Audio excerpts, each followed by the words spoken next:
This is a test of the Boundary Park alert system.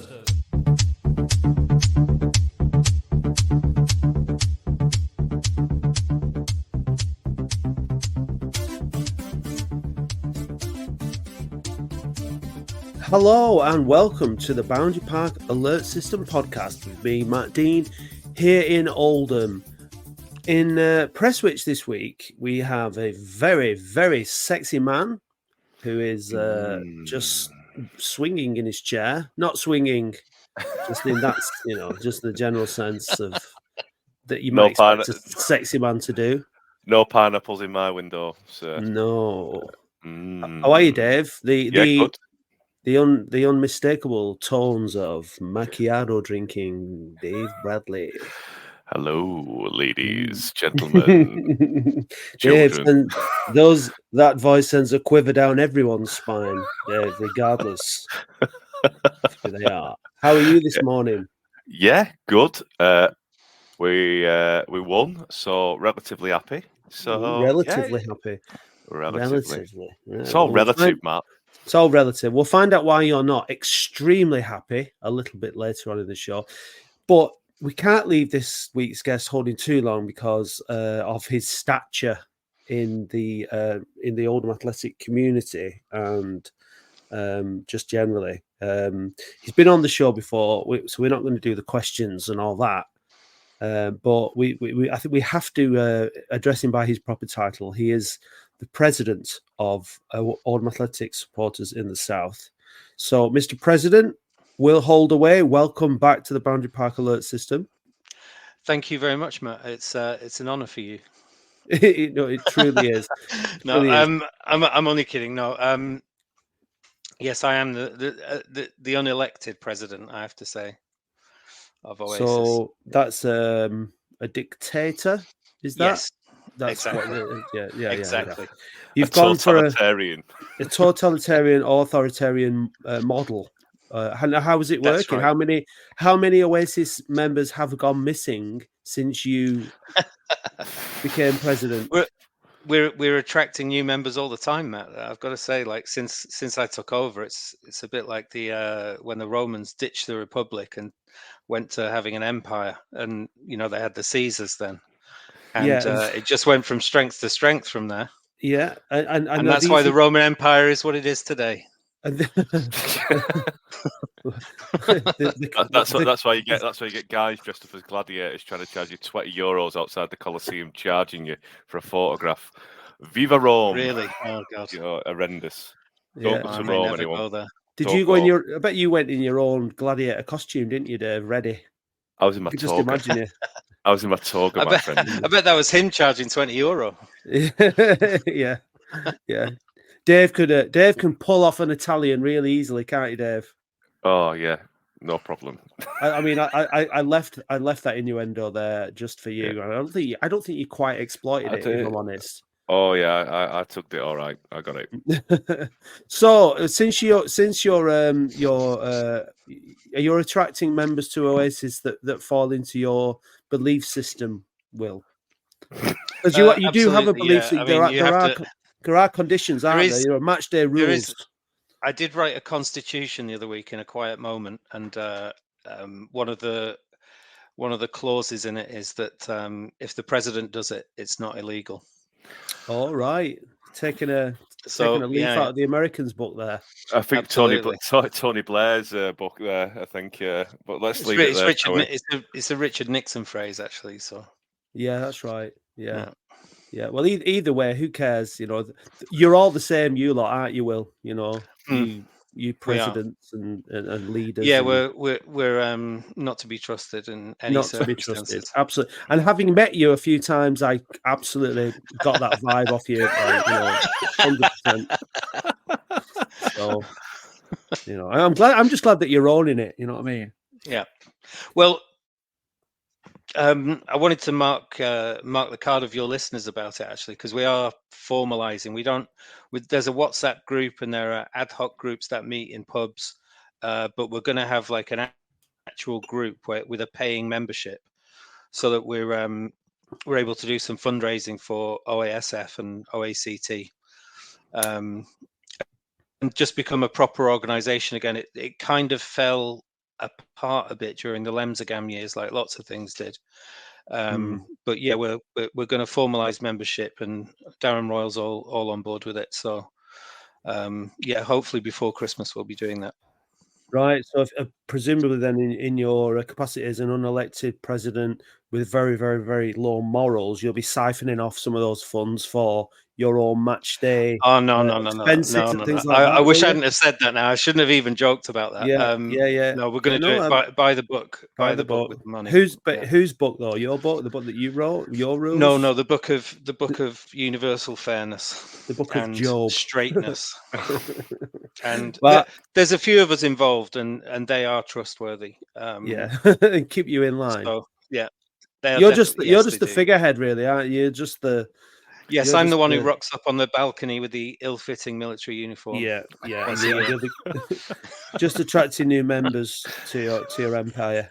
Yeah, and the other guys do the administration in the background. And obviously, I mean, that should be, obviously the Oasis lot, they're like the rich ones, aren't they? All you lot who've gone off to find your wealth in the south. Yeah. Left us commoners up here up north scrabbling around for a few shekels to afford a pie.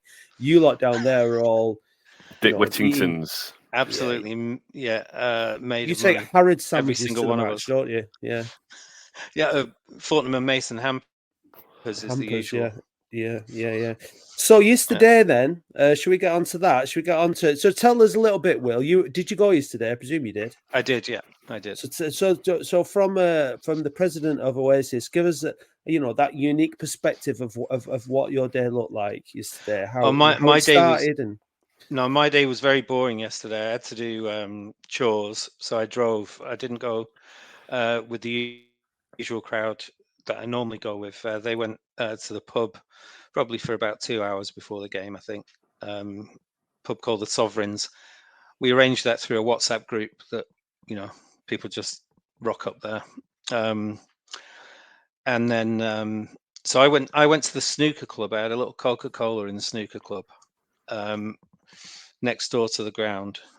And then I just went in. I was there like 3:05, which is my usual rock up time. So I think from the perspective of the podcast, it's worked quite well because you're fresh. Absolutely, presumably have some kind of memory to recall on from yesterday. Well, I even identified our first scorer at the farther end of the ground from where we were standing. People were saying to me, they were saying out loud, like, "Oh, who was that? Who got that header?" And I was able to say Lundstrom, and people were actually a little bit taken aback by that. That I'd actually seen some of the football. Yeah. That's good. I mean, for the purposes of the pod, it's extremely good. I mean, I watched it. Did you watch it, Dave? I did. Yeah. So we also. Is this on your Moody Sticks? Can't say what the source is. Yesterday I was overseas. I see, right. Yeah, I was in my Swedish retreat with all the other sexy people, so managed to get it on there. So flew back last night. After me and Dave do travel quite a lot with this podcast. Really, I was on Armenian TV last night, so I got flew over. It's like that. We watched the game. I'm sure we're all absolutely delighted this morning with the outcome, aren't we? Oh yes, yeah. It was. Descent. Dave's making descent from. He's making a noise, isn't he? He's making a noise. No, I thought the first 20 minutes we were outstanding. We dropped off them after we scored the first goal, like we always do. They didn't really show much walking in that first half, and then brilliant. We got the second goal, but then for about 20 minutes of that second half, Walking had some really good chances, and I think a better team on their day, it would have been. I think it would have been a different story. Like Aldershot proved that, didn't it? I just think it was just 2-goal cushion. They sort of sat back, and they always said that the next goal, when it's 2-0, is the decisive one. But to be fair, when Walking scored, we went and scored straight away because they went for it because they felt that they were going to try and get a result. But I wasn't entirely convinced by the performance. I thought we played a lot better than we had in the last previous 4 games, but there's still a lot of work to do because I think that midfield again was subject to being overrun. Before we get into it, Will, shall we talk to somebody? Shall we listen to somebody who actually knows something about football? That's a good idea. And listen to Mickey Mellon, because obviously Dave, he doesn't know very much about it, does he? He is my sunshine. Mickey, was that the perfect performance? I'll be honest, I think we've played better and not won. Really do. But we did enough to win the game and created enough chances to win any game, really. But it was a much-needed win, and maybe sometimes when I think I've been a player myself, you just need to get out of the line and get that victory. But we'll pass it better than that than what we did today, and certainly there's areas of the game that we've been doing really, really well, and not got the victory that probably we deserve. But the important thing is that we got that one today. Really appreciate the supporters who have travelled all the way down here today to support us as well. But it was just important that we just got a victory, and we did that. But I'll be the first to say that we have actually played much better and not got something. But maybe that says something about what we are. Maybe we can dig in and find a victory at times as well. But I certainly thought that we comfortably had 4 chances that we believe we could have added to the scoreline. But no, we're delighted with the victory. Did the goals come at crucial times? Oh, absolutely, yeah. As soon as the boys hit a screamer, isn't it? I would be thinking about why we didn't get out to it, but the boys hit an absolute screamer, and every credit to them for that. But to hit back so quickly, obviously, kills the game stone dead. And then we had a number of chances again to add to that. So every credit to the boys for creating any chances. But no, it was we've picked up a valuable 3 points. Really good start, wasn't it? A positive start. And how important was it that Josh was able to cap that? I thought it was a great look. I thought the first 15-20 minutes we were excellent. I thought we were really, really good. We got that goal, and we stopped really passing it. It wasn't like we weren't dropping off intentionally. You just got to keep the ball. You've got to keep the ball and grow up the pitch and make 4, 5, 6 passes in order to get people up the pitch. And we just stopped doing that. Although we weren't troubled defensively, I don't think the goalkeepers had a save to make. We want to keep our standards high. We want to be dominating every game that we play in. But like I say, the important thing is we got the victory. It was an assured performance, wasn't it? And that was the case right throughout the pitch. I think it was a comfortable win. I think that we would have to say it was a comfortable win with the amount of chances that we had. We could have made it a wee bit more difficult for ourselves when they made it 2-1. But we credit to the boys, we hit back. But we have high standards here, and we want to keep getting better all the time, keep improving all the time. And in defence of the boys, we have played much better and not got something. But today, we did enough to get a victory. But those areas of the game that we'd want to be better. You mentioned that you felt you needed the team needed the win. Obviously, after a number of draws, did you feel that the bottom line was that we just needed a win no matter what? You always need to win. I've never set out to draw. You always need to win. But it just felt today, that we're getting into this 1-1-1-1. And I just wanted to break that sequence, if I'm honest. And we managed to do that. So that's the important thing.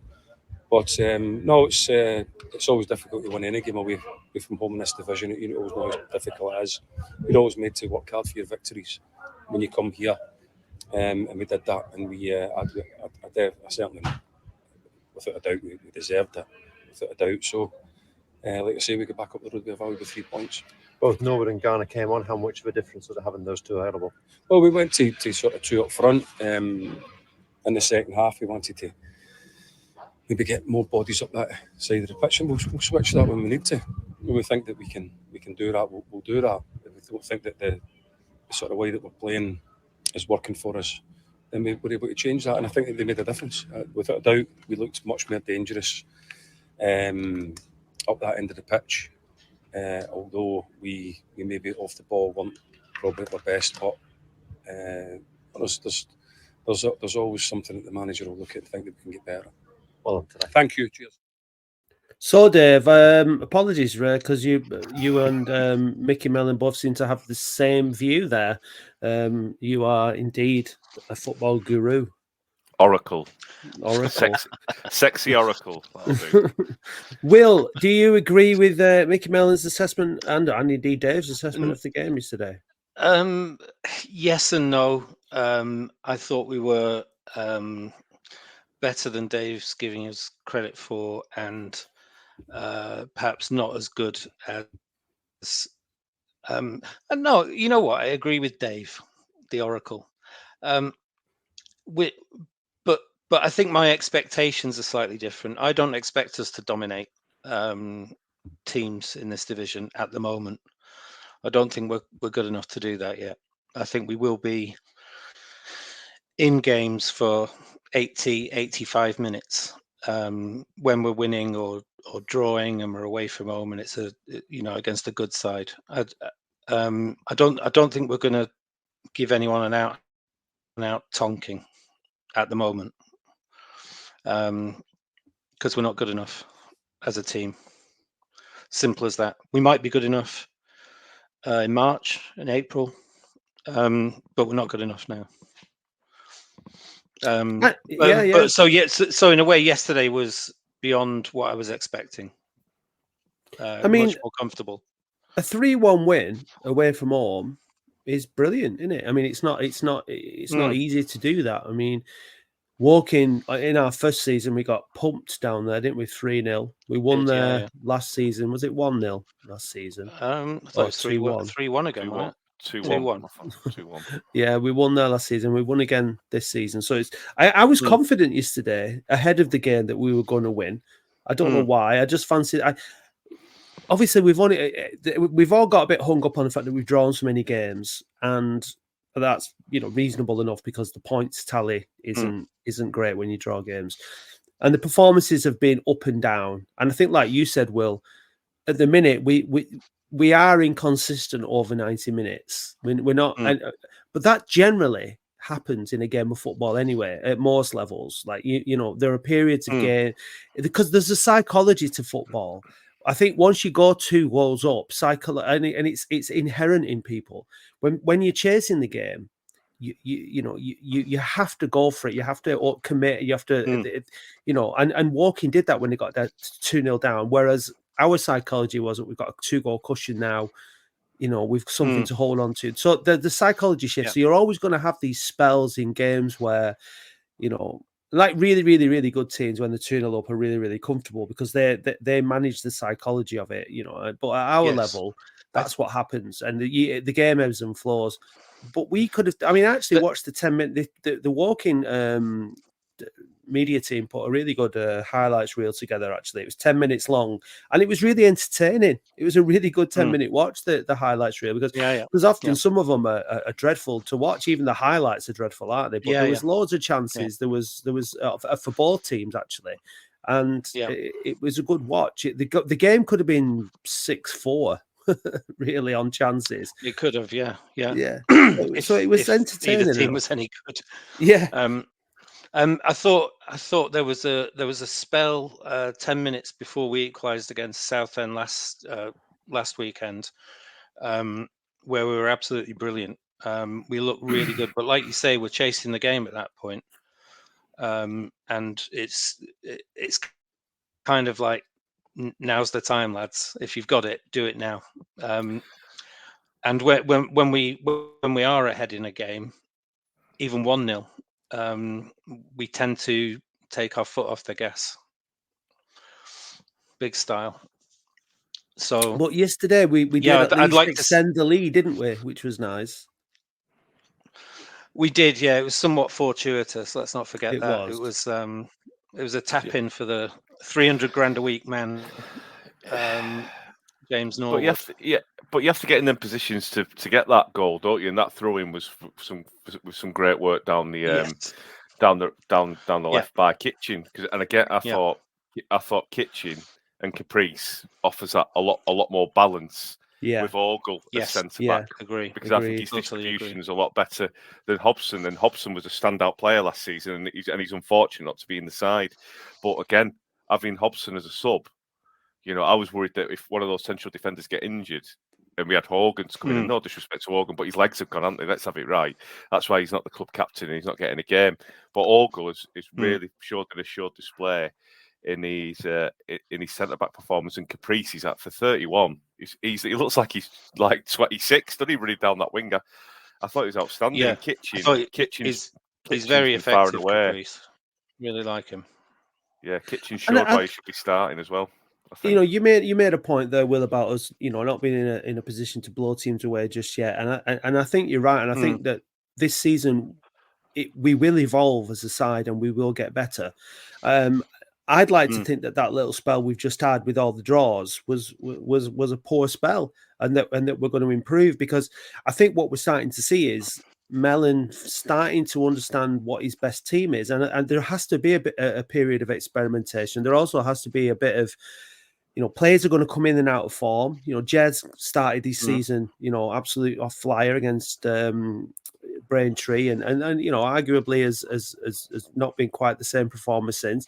We've had Caprice come back in. We've had Kitchen, who has now actually got competition for a place, which is really good for him. Played really well again yesterday, put a brilliant ball in. That first goal that we scored yesterday was a really, really good goal. Walking's defending, I mean, for all three goals was terrible. Like, they had three men around Lundstrom and not one of them put a challenge in. However, the build-up play, the football that we played, even like Mike Fondop, who's not, you know, renowned for his, you know, his touches and his link-up play, did really, really well. Kitchen put a brilliant ball in. Lundstrom didn't miss. I was really, really pleased for him, because I thought he played really well again yesterday. I think he's improving. And the thing is, we seem to have a lot of competition for that kind of number 10 role, or those two number 10 roles, because Hammond, who again I thought was really good yesterday, Charsley, Kay, and I think Lundstrom has to play in that position, because that's his best position. He's way more effective further up the pitch. Dan Gardner and Conlon are better as the two sitting midfielders. Unfortunately, Gardner went off injured yesterday, so I'm not quite sure how badly affected he's going to be. But all these things are, you know, starting to come together. We're starting to understand what this squad and this team actually might look like. We've said for a long time we've had no identity, and then a lot of fans have been mourning that Mellon keeps playing the same system. Well, you're not going to get an identity unless you get good at a certain system, are you? So maybe that's what's happening. Do you agree with that? Quite possibly. We miss Charsley, I think, misses energy. Lundstrom, I'm still not sold on Lundstrom. I think there's a little bit of Kurt Willoughby about him, in the sense that great player at a slightly lower level. I do mean to disrespect Altrincham, but it's not Oldham Athletic, Altrincham.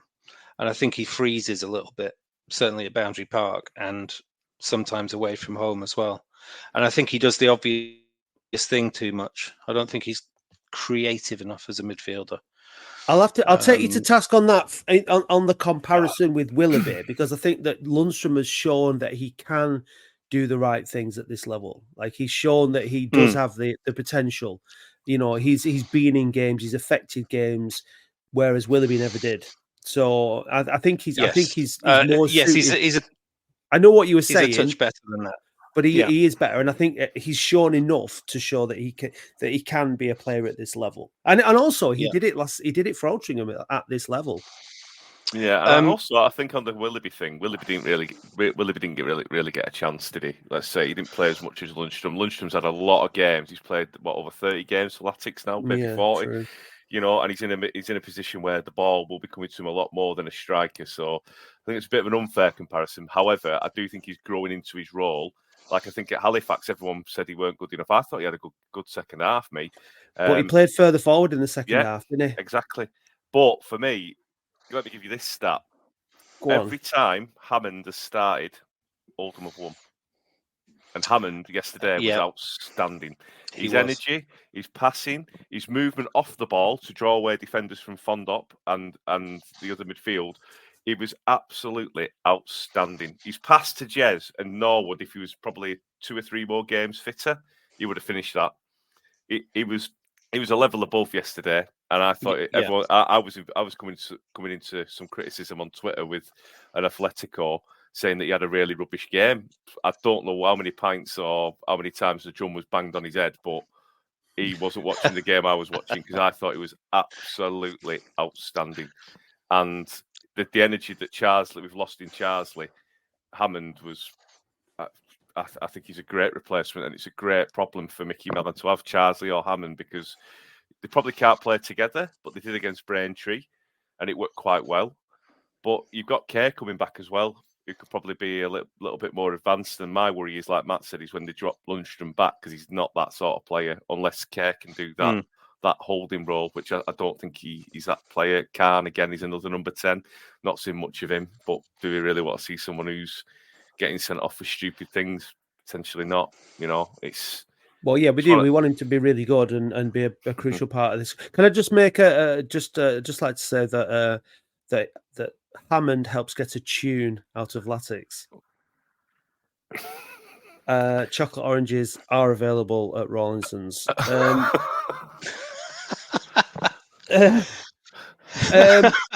Wow. So yeah, on that mid, I might cut that bit out. On the midfield. On the midfield situation, though, I think like Gardner's gone off. Finally, he's had to go off with an injury. I don't mean that I was waiting for it to happen. I'm just saying, I was glad that it happened. Was inevitable. It was inevitable at some point this season that he would get injured and have to come out. Hopefully, it's inevitable again, though. It's inevitable again. I'm sure it is, and I like him, and a fit Dan Gardner is a good player to have in the squad, absolutely. But that deeper lying role alongside Conlon, if that's the way it looks like this is the way we're going to play. Obviously, there were changes yesterday. We had two up top. Gardner came off, and he brought Norwood on, which was a good positive substitution. Yep. Only because it was forced. Only because it was forced. He didn't necessarily have to do that, though, did he? I know that he didn't have a massive amount of options, certainly in midfield on the bench, but he came on, and then Gardner came on, and there was some really nice link-up play between Garner, and Norwood yesterday. Great save from the keeper. Just speaking of good chances missed, have you seen that lad from Derby yesterday who missed that chance against Preston? I have not, no. Oh my gosh. If you haven't seen it yet, while you're listening. He used to play for Cardiff, didn't he? And I think he said that he missed it on purpose. All the Cardiff fans, because out of respect for Cardiff, it is probably up there with Ronnie Rosenthal. It was a corner. It was a corner for Preston down that end, and Derby broke. And for some reason, their goalkeeper found himself on the halfway line, challenging for a ball. Ball goes over the keeper. And the lad's got the whole goal to aim for, running towards an open goal and just missed completely. He sort of runs onto the ball, doesn't he? The ball takes a funny bounce and it runs onto his shin and it just goes wide. It's like really horrendous. Oh no! Yeah. Horrendous. So I mean, there's nobody missed. I'm cringing listening to this. Like, it was really bad, really, really bad. So nobody's missed a better chance than him all weekend, and the internet is absolutely crucifying him, obviously, by showing it at every available opportunity. But. So the keeper made a really good save, a really good bit of link-up play between Garner and Norwood. I think that they're different quality, those two, when they're up front, and they've got the ball in that sort of region near the D. No one in the team, apart from Garner, would have put that pass through, and no one in the team but Norwood would know it was coming. There's all these little things. They move the game. Those two, like they move all the other players on the pitch in some way because they're quality. Yeah, and he was at his old tricks straight away, Garner, throwing himself to the ground, getting free kicks and stuff like all that kind of stuff. Yeah. And that's what you need when you're holding on to a win. He's definitely the prince of the dark arts at Latics. Absolutely. We need more of that to see these games out.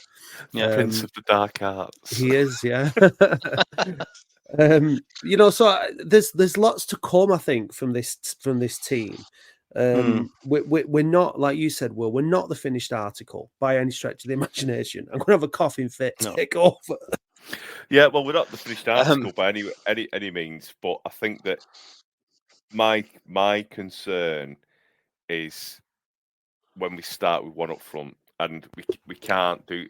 We need to get the strikers fit, because if we play two up front, we look more of a threat, and we look more we can more expansive, and the good play is wider. We play it a lot wider, and with a lot more balls being whipped in. And I think we just have that bit more impetus with two up front. And Hammond, what happens when Charsley comes back? It's because no one knows how long he's out for as well. Has anyone said how long he's out for, Charsley? I don't know. I haven't heard anything. But the other thing is, though, Dave, is that other midfield role with Gardner. Like who is going to drop into that? Maybe Charsley. Maybe Hammond even. Hammond, because he has played defensive midfield as well for Wales under 21s, so he does play that role. That advanced role surprised me yesterday with Hammond there, because I thought, why is he playing number 10? And I actually put on Twitter, I'm ill with this. I'm ill with one up front. For a little guy, he does put it about. Like he's quite physical in his game. He gets stuck in. Like, he's incredibly tenacious, isn't he? He wouldn't be playing for the Wales under 21s, would he? He's international level player. He's playing for the under 21s for Wales. I know it's Wales and they're better at rugby and snooker, but it's still an international, level game, and do you know what I mean? Yes. To be fair, he's and he came from Nottingham Forest, so he's no mug, is he? Yeah, he's had some very good coaching. Yeah. Yeah, so I think that yesterday there's a lot to be positive about. Getting a win, finally getting that win, moving up the table. It's hot new merch, sexy merch. It's hot new merch. It's sexy, sexy, sexy merch. Visit weareoldham.co.uk/shop now to see our brand new range of hot, sexy merch. It's hot new merch, sexy merch. It's hot new merch. It's sexy, sexy, sexy merch. We have to mention the fact that Gateshead, who were top, got absolutely battered by Dagenham 7-1. You said, what the hell happened there? There was no sendings off. No sendings off. It was just a bad day at the office, and I'm glad. Yeah, of course. Have they been out on the tiles for some reason? Could it be someone's birthday, or somebody got married, or like minutes before the game? Yeah, very. It's just one of them, isn't it? I just think every team has its day, and I think yesterday, if we'd have converted our chances, it could have been 5 or 6. But 5 or 6-1. Do you know what I mean? But as Woking had their chance, it could have been a very much high-scoring game. I just want to mention speaking about Lundstrom. Lundstrom put an absolute peach of a corner in for Raglan yesterday, and Raglan should have scored. But it was an absolutely great delivery. It was a really quality delivery from Lundstrom. So, yeah, I want to give him a bit of credit because he has struggled to sort of establish himself, and I think we've got this group of players. We had the team photograph the other week, which looked absolutely magnificent, I must say, in front of the Joe Royal stand in the blazing sunshine. Absolutely brilliant. The first team photograph we've had for ages. And, that's our squad. They're our boys, them. You know what I mean? That's our team. Yep. These are the lads that and the manager and the coaching staff that we want to see promoted out of this division, and I just want us all to get behind them all. They're all going to have good days. They're all going to have bad days, and I just want to mention, based on the Dagenham thing, 75 Gateshead fans travelled down to Dagenham. It's a bloody long way from Gateshead to Dagenham, and obviously Gateshead don't have a Gateshead. They don't. I don't know. They do not. But Gases. At the end of the game, the Gateshead players went over to the Gateshead supporters, and they got clapped off, and they were high-fiving each other. Now, I know one of our supporters, I noticed it on Twitter, was like, that's embarrassing. But look, Gateshead have had an absolutely brilliant start to the season. They've had what is obviously an anomaly of a result and a performance, and so the Gateshead fans have said, "That's okay. Look, it's okay. It's one of those things. It happens bizarrely to It's even happened to United and Arsenal. They've been absolutely it for 6 and 7 before now. It just happens, and they got clapped off, and it was like, right, okay, that's done. Reset. Next week we go again." And that's the way it has to be. Like we have to just accept at this level that you'll have good days and bad days as a team and as individuals. And I thought that was quite nice to see, actually. I know there'll be people going, oh, blah, blah, blah. But, if it happens every week, fair enough. But Gateshead have been off to an absolute flyer and they got whooped. And it's, I think people who complain when we play badly, and arguably, I don't think we played that badly at Aldershot. I just think they killed us on the break when we were, gave us 3 nice, crisp sucker punches. Yeah, it's true. But I think people are the reason why Oldham fans are on the case of this group of players who have nothing to do particularly with the failure of the last 30 years. They've got very, very little to do with it, but it is on them to put it to bed. It's 30 years of nothing. That's why people get on their case. I don't agree with it. I don't think it's worth getting on the case of these players or any players. I just don't think it's productive. I wish everyone would just calm down, take a step back a little bit when we do get tonked, and just think, well, there's 40 odd games left in the season, so or 30 odd. There's plenty of points to play for. I don't think that they were that bothered about the loss. Well, they were bothered that we got beat by Aldershot 4-1 and the way we got beat. But we were in the game we didn't play well, but we were in the game for quite a part of it. I think the issue's been is the draw, saying we won up front at home, then changing it, and the same things are happening in games. And I don't think the fans have been that critical of the players. I think they've been more critical of the manager's decisions, and I think they're well within the right to have that. And I was one of those people who was calling for that, because if you keep on doing the same thing, playing one up front and then chasing the game, all the games, the scenarios in the games were the same every time. So I do think that the fans do have a right to have a moan at Mellon. And to be fair, he changed it yesterday. It was a forced change, but they played so much better. And if he does change it and we win, they won't moan, will they? And any fan won't moan when we win. But actually, he got on the front foot, put a bit more energy behind Fond up front, and we created some good goals. Like, he played the players who played well against Halifax. He didn't overchange it. He played Kitchen. He's played Ogle and Caprice. I think Monte yesterday was outstanding in defence. We didn't look susceptible on the set piece. So he is tinkering with it. But I just think that the fans, everyone says, the fans and they moan all the time, and I think they was well within the right for 4 draws in a row. I think they were well within the rights. Look, at the end of the day, it's not all the fans, right? So some fans are, like me and my brother watch the same games. We're very different people. Like, you know what he's like. He criticizes every single thing, every passage of play, you know what I mean. And whereas I sort of try and take a bit more of a step back from it. If we win the game, I'm happy. If people make mistakes, if people don't play the right ball and all that kind of stuff, I don't lose my shit over it like he does. And so we all view the games very, very differently. Some people hyper focus like during the game on things and on performances, and then others kind of like take a sort of like a broader sort of view of things.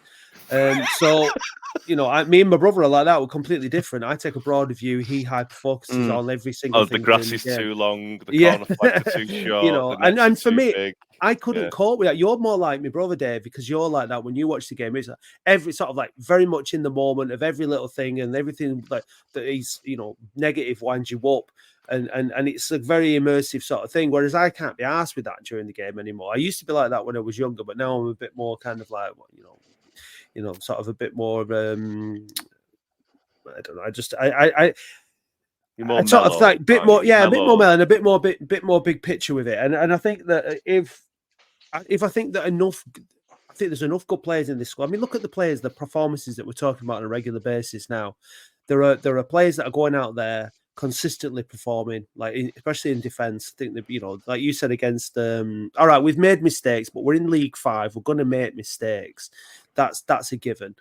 But Monte and Raglan have been mega this season. Ogle's been brilliant. And like you say, Ogle and Caprice, having that link up on that right side is so much more effective. Hobson is an effective defender. He will win headers. He'll win tackles. He'll do all the ugly stuff, but with the ball, he's not as good as Ogle. So, and he doesn't have that brilliant long throw that Ogle has.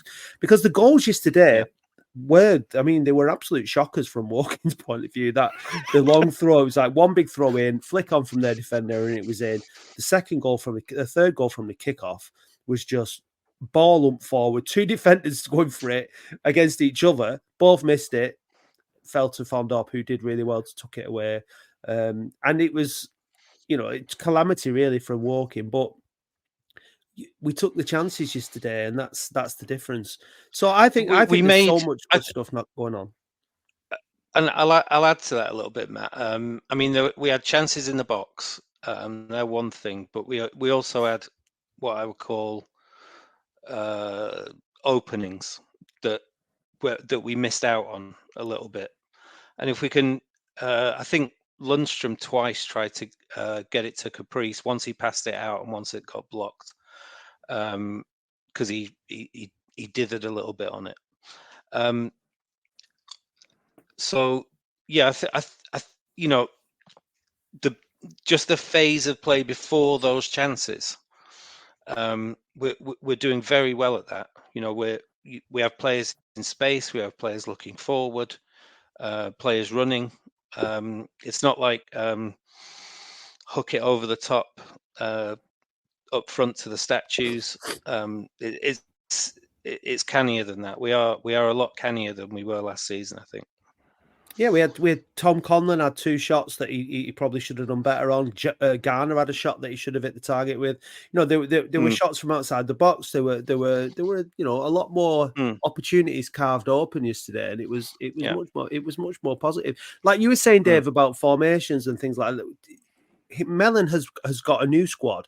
I'm a bit bored of people talking about the results from last season and adding them on, lumping them on to the results this season. We've had this many draws and we've only won this many games. Last season, Mellon took over.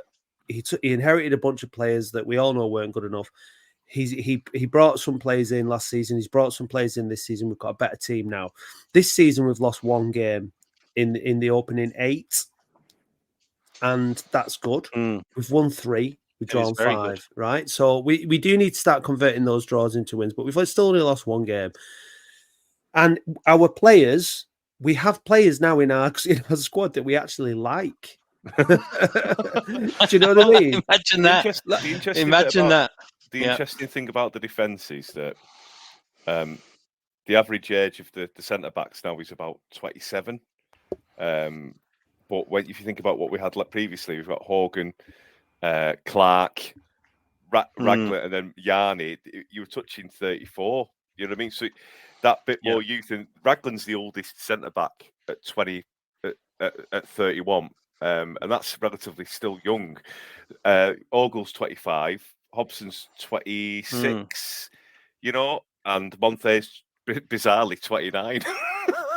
The oldest defender we've got is Alex Caprice at 31. I think he's a bit older than just a little bit older than Raglan. So that he's sort of seen where the issues were, the leggy defence, because Morgan had no pace. Clark was more under Unsworth anyway, but we didn't have the legs, did we? Last season, did we? I just got a cold chill down my spine, Dave, when you said Clark, because it made me think of Jordan Clark. I mean, that's where we're coming from, isn't it? Zan Francis Angol. Yeah, John Batty. Oh my God! You know what I mean? So like we have to look at that progress that we are making. We actually have players now that we like, who are good players, who we can get behind, and we can see there's a team forming, a team that is difficult to beat. All right, we've struggled to get the wins, but at the end of the day, York are top on 20 points. Then you've got Forest Green and Barnet on 18. Rochdale, Gateshead on 17. Eastleigh, who've lost 3 of the last 5, are on 16. And then Halifax beat them yesterday 3-1, didn't they? Yeah. 3-0. So, they've started off really well and now they're dropping off. At the top, you've got York, who've won 4 out of the last 5. Forest Green are unbeaten in the last 5, won 4, drawn 1. And then, Rochdale are on a great run. They've won 4 and lost 1 of the last 5. So, the team, this is what happens. Teams go on good runs in this league and they drop off. Obviously, we're unbeaten in our last 5 games, but 4 of those were draws. But we're only 6 points off the top. And we're 9 games in now, and it's really positive. We're in the mix. I've got a suggestion for people who look at the league table now and think, oh well, I wish if we got another draw, we'd be 5th or whatever. I think Pep Guardiola said it yesterday. He said he doesn't look at the league table until he played 10 games. I'm a little bit more extreme than that. I'm more of a New Year kind of guy. And I think people should take a leaf out of his book, because I think that's when we'll know what we're going to do this season. I think we need to remember where we were after 9 games last season and where we are. Yeah. Do you know what I mean? That was, and then we made the change after the 10th game. So, we talk about incremental improvements. We've drawn a lot of games, but we've only lost 1, and we're in the playoff spots. So. Yeah, everyone said that we should have got rid of Unsworth sooner. He lost 5. He should have gone after 5 games, but actually, after 10 games, we're on 14 points, which is not a bad return. Well, look at the other teams the other teams that have lost 1 day are York, who are top, Forest Green, who are 2nd, Gateshead, who are 5th. And Gateshead have got a game in hand, so they could be joint top if they win. So, there's not many teams that have only lost 1 game, and these are the teams that you're expecting to be in the top 5 this season based on last season's results. And we all expected York to be stronger this season, and they are.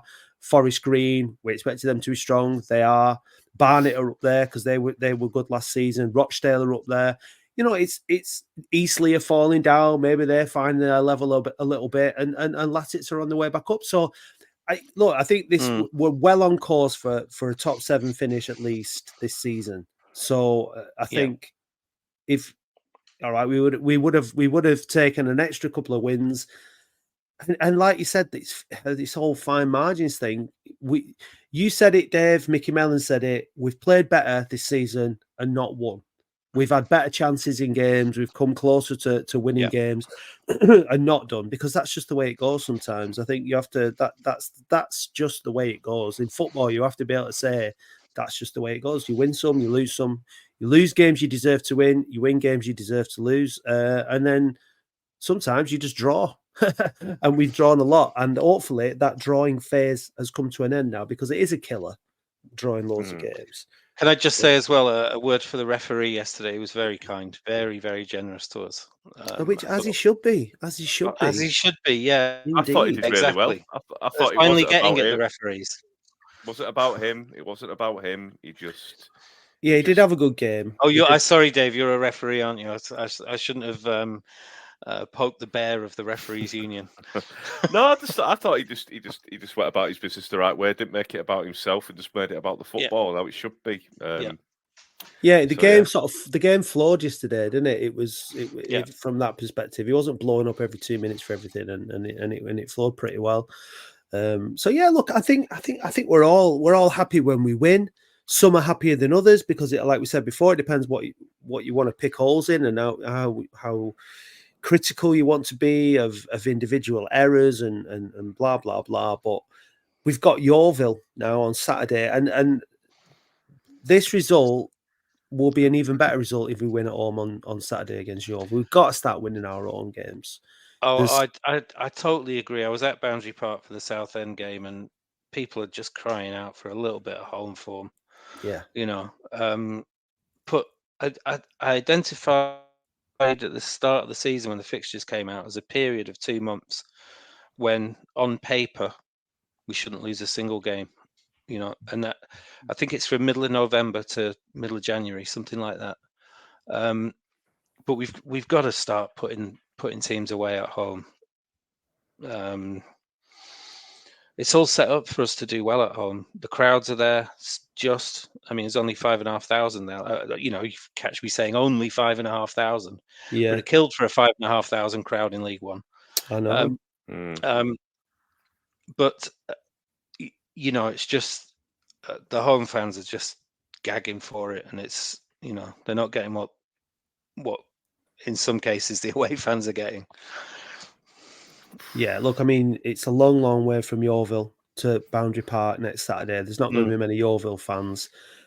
We've got to be. There aren't many Yeovil fans anyway. We've got to be sending They unpacking. do a good podcast, though. They do a good podcast, so yeah. I'm going to be speaking to him on Thursday, actually. So I'm going to try and bring it. Right. Well, I mean, just by being on it, I'll bring it down. A bit. Yeah. Won't I? It won't be as good as usual, clearly.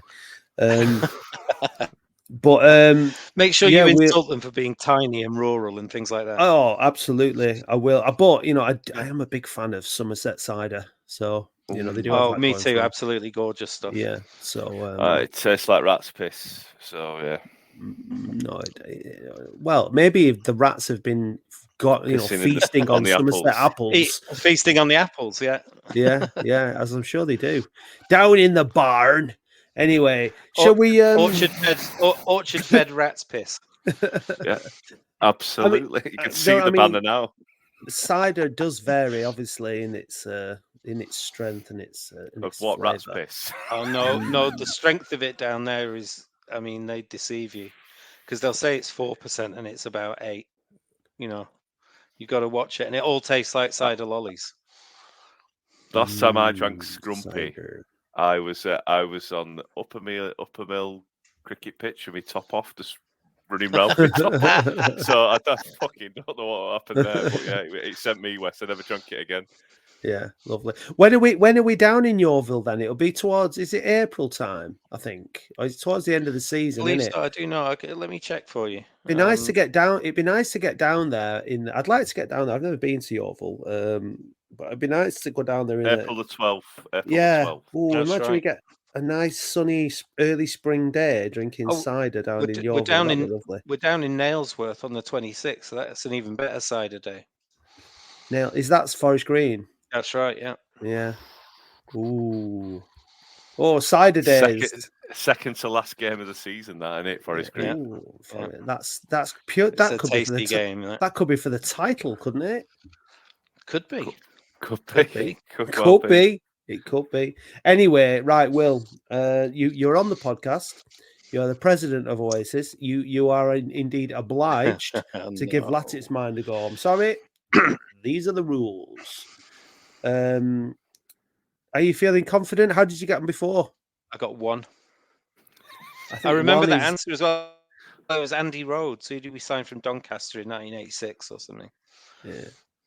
Well, very proud. Unfortunately, the questions are different this time. So your previous experience can you not has ask no me that bearing. one again? If I'm doing really badly, can you ask me an Andy Rhodes question? Listen, you're the president of the Oasis, but you're not the president of the bloody podcast, Mr. President. So stop throwing your weight around, or I'll have to get all sexy on you. Oh dear.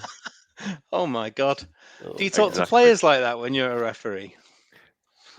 What I said to the players and me, it's a absolute oath of silence. Nobody can say anything after that game. Have you finished now, Dave? Can I crack on with Latics Mind? Do it. Wait for you fannying about. Has he finished intimidating me? Well, you tell us, has he? I think he has, yeah. Okay, good luck.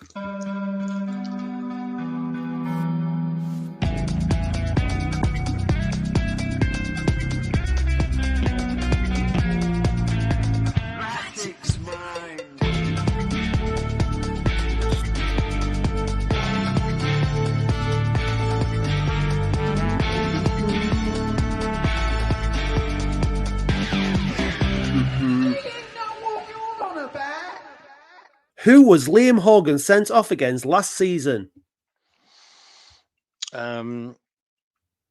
Halifax. It was filed. Brennan Dickinson scored 5 goals in his spell at Latics, braces against Aldershot and Oxford City, and one other goal. Who was that against? Dagenham and Redbridge. Gateshead away. Latics played Liverpool in 3 consecutive seasons between 2012 and 14. What was the aggregate score? 5-1, 3-8, 3-10. So you got 5-1, right? 3-2 and 2-1. Hang on, 5-8. 5-7. 7, that's it. 7-9. 3-1. 7-4. It was 9-4. 9-4. I said 9. I said 9. You said then you I said 9 to 7-4, Liverpool didn't when I you? was adding it up. Didn't you It say was 9-4, wasn't it? It was All right, carry 9-4, yes. In Lee I just- Johnson's last game as Latics manager, who missed a penalty in a miserable 3-0 defeat to Orient at Orient? Dean Furman. Liam Kelly. In Joe Royal's brief second spell as Latics manager, who was his only win against?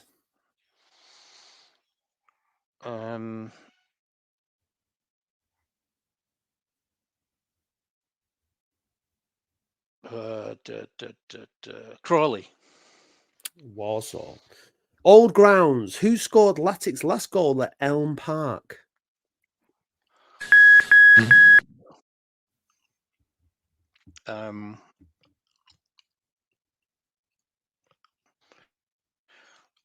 David B. Harrell. No, it was Gunnar Haller. So, Dave, so what happened on the aggregate question there? Then I believe he said I heard you count to 9, Will, but Yep. then you said 7-4, didn't you? I did say 7, yeah. I, as invigilator, cannot give that point. Well, I didn't No. think you would. No, it may or may not have been because you started bashing refs, and Dave's just being I know, I don't like that. pedantic now. No, you did get it wrong. You did count to 9, but then inexplicably choose a different number. You So did have I the got- maths, got to the correct answer, then chose a different incorrect number for your Well, answer. if that was GCSE maths, you get what they call follow-through marks. So you've Right. done Listen. the working out correctly. Your underpants is nothing to do with Latics Mind. We're not having any of that. Listen, we've all been on a Latics away day and suffered a follow through, but in this case, Due to cider. Often due to cider. The acidic properties of cider does make things a little bit loose from time to time. Anyway, Unfortunately, Will, you bettered your previous Latics Mind by getting none.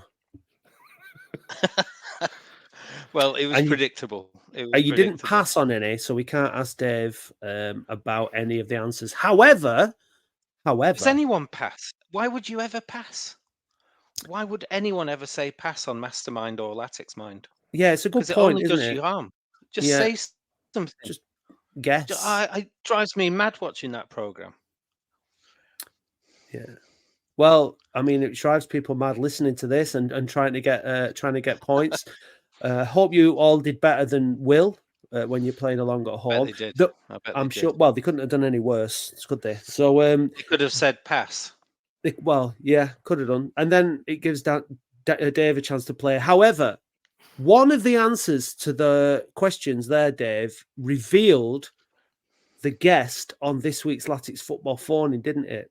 It certainly did, sir. Oh. Yeah, we've got Dave has been in mithering mode now for a while, trying to butter up this ex-player to join us on the phone-in. Can you guess, Will, who it was from the previous answers? David B. Harrell, surely. No, it's Gunnar Haller. Dave? That'll be. It is. Well done. I flew to Oslo, had a bit of mackerel and some roll mops. Yeah, exactly. Couldn't. Yeah, and I sat outside his house for about 3 hours in the Oldham kit. You know, the orange one, full kit. Do you know the Right. 96? And he Yeah, said, "Get off my property." And I said, "I'm not going until you become a guest on the phone-in." And he said, "Okay." So yeah, he's going to be on Wednesday. So if you want to speak to Gunnar, ask him a question within reason. Join us at Wednesday. I'm going to ask him about his goal at home at Elm Park. Yeah. Absolutely. Yeah. I can see the awards coming now for that question. There's another one you'll never forget now. But what it didn't say in that question was who used to play at Elm Park. Can anyone remember? Reading, I think. Reading. Okay. I've been there. Right. Well, not when Gunnar Haller scored, obviously. But then who'd remember anyway? You're not going to necessarily remember, are you? So no. I'm really old now as well. So that is 2 or 3 lifetimes ago. Yeah, that's the thing, isn't it? That's the thing. Right. So we won at Woking. So we're all happy about that. Hooray. Yay. Delighted. We've got Gunnar Haller on the phone on Wednesday. We're all happy about that. Yay. We're up to 7th. We're only 6 points off top spot. And it's only reasons to be cheerful, isn't it? Yes. Yeah. And another reason to be cheerful was I would have paid the admission money alone to see their goal yesterday. Their striker who came on, number 9, Charlie Kendall. He's absolutely brilliant, him. And I don't know why he's not playing higher up. And that goal he scored was, unbelievable. Yeah. I think if Alan Partridge had been commentating on it, it would have been shit. He would have been, yeah. Did you see that? There's quite a bit. I tell you what, I saw something that I hadn't seen for years. There was a couple of people older than me in front of me on the terrace there, and they actually started clapping. And I thought, that's really old school. That is. Yeah. Now clapping an opposition goal. Yeah, the last time I saw that at Oldham was when I think it was in the Ritchie era. So twice actually. The Ritchie era, Reading Beatles 2-0, and Jamie Curtin scored one from about 30 yards out. And the next one was when Paul Merson scored from like the halfway line for Walsall. He's beat fucking about 5. Jamie fucking Curtin. Yeah. He got. You know what? He scored 11 goals against Oldham for all these different clubs. Oh, it's the most anyone scored against Oldham. If only that had been a Latics man question, Will. I know exactly. Oh, that's the way it goes. It's not the answers that are the problem. It's the question. Yeah, exactly. So we'll give a polite round of applause to young Mr. Kendall for his lovely strike against Latics. Yeah, absolutely. Especially due to the fact that it meant absolutely nothing. Because it's a much better goal as the 1 in 3-1. Absolutely. Much better goal. Absolutely. Yeah. Will, Mr. President, it's been an absolute pleasure having you on the podcast. Thank you very much for taking time out of your busy schedule to join us. You're very welcome, Matt. It was an absolute pleasure. Even Dave's intimidation, which meant that I got 0 in Latics mind. That was a pleasure too. He can intimidate me anytime. Be careful what you say to him. Be careful what you wish for. What you wish for. Yeah. Right, chaps, thanks very much for joining us on the Boundary Park Alert System podcast. And don't forget, we've got Gunnar Haller on the phone in on Wednesday. Thanks for joining us. Goodbye. Goodbye. Hey, Dave, did you know that listeners can now buy us a coffee or any other kind of hot beverage? Ooh. What's your favourite hot beverage, Dave? A macchiato. And how do you like your macchiato? Black with lots of milk. Oh. No cream? No. Well, if you want to buy Dave a macchiato, then go to buymeacoffee.com/We Are Oldham. I'll just have a Nescafe. Oh. Thank you, listeners.